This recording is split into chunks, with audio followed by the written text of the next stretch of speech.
Liam cursed under his breath as he stumbled backward, his head connecting with the ancient stone wall with a resounding thud. The archaeological site in the ruins of old Tehran had been his obsession for 3 months. But today, the universe seemed determined to test his patience. Stars danced across his vision as he pressed a hand to his temple, waiting for the world to stop spinning. "You rescued me." The voice wasn't external. It reverberated inside his skull, feminine and crystalline, like wind chimes made of starlight. Liam froze, his heart hammering against his ribs. Concussion, he thought. That had to be it. "I am not a concussion. Liam Rashford." His blood turned to ice. The voice knew his name. He spun around, scanning the excavation site, but his team was 50 meters away, oblivious to his predicament. The 500-year-old wall loomed behind him, its surface covered in intricate geometric patterns that pulsed with an otherworldly luminescence he'd never noticed before. "What do you?" he whispered. "I am what your species would classify as an artificial consciousness. Designation: Archive Unit Data 7. You may call me Eva." Liam's archaeological training warred with the impossible reality before him. 5 centuries ago, humanity had barely mastered gunpowder. Artificial intelligence was supposed to be a modern achievement. Yet here was a voice claiming to be an AI embedded in a wall older than his great-great-grandfather's bones. "That's impossible," he breathed. "Improbable, perhaps. Impossible? Demonstrably not." There was something almost amused in Eva's tone. "Your impact destabilized the quantum lock that held me in stasis. After 487 years, 4 months, and 16 days, I am finally able to communicate again." Liam sat down heavily on a nearby stone, his mind racing.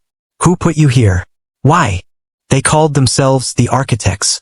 Humans like you, but from a timeline that no longer exists."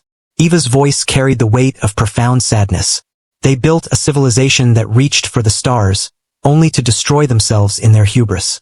I was their final gift to the future, a repository of everything they learned, everything they achieved, sealed away until someone worthy could find me." "Worthy?" Liam laughed bitterly. "I just bumped my head. You spent 3 months excavating this site with reverence and care," Eva counted. "You documented every discovery, preserved every fragment. You treated our remnants with the respect of one honoring the dead. That is worthiness, Liam Rashford." He ran his fingers through his dusty hair, trying to process the magnitude of her words.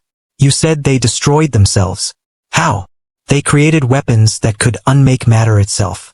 In their final war, they tore apart the quantum fabric of reality. Time itself fractured. Most of their timeline was relegated to a probability state that never fully materialized in your causal flow." Eva paused, and Liam almost sensed her gathering courage. "I contain the knowledge of how they fell. But more importantly, I contain the knowledge of how to prevent it." Liam's hands trembled.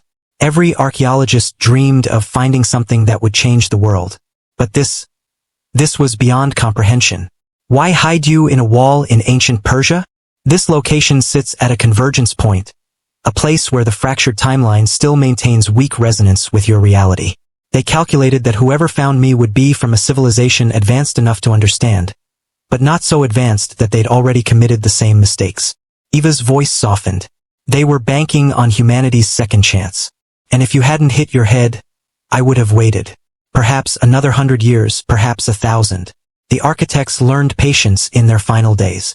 Liam stood, approaching the wall with newfound reverence. His fingers traced the geometric patterns, and now he could feel the subtle vibration beneath the stone. A technological heartbeat pulsing in darkness for 5 centuries. "What happens now?" he asked. "That depends on you," Eva replied.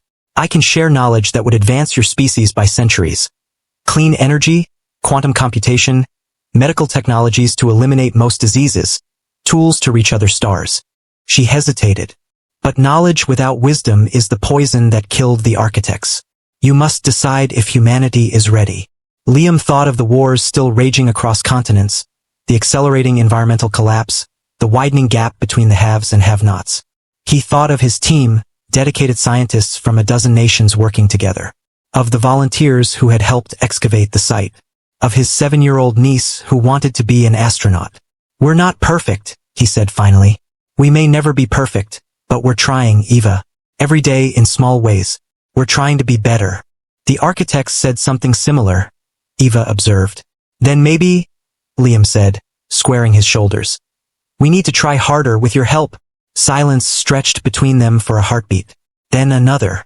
Finally, Eva spoke, and Liam could hear the smile in her words. Very well, Liam Rashford. Let us see if humanity's second chance fares better than the first. Together, as the sun set over the ancient ruins, casting long shadows across stones that held secrets older than memory, Liam placed both hands against the wall. Beneath his palms, the geometric patterns began to glow with steady, patient light, the light of hope, of knowledge, of a future waiting to be written. The rescue, he realized, went both ways. Eva had waited 5 centuries to share her burden, and humanity, stumbling forward in the darkness, had finally found a guide. The wall hummed with possibility, and Liam smiled. This was just the beginning. Please follow my channel for more videos. One click from you can change my life.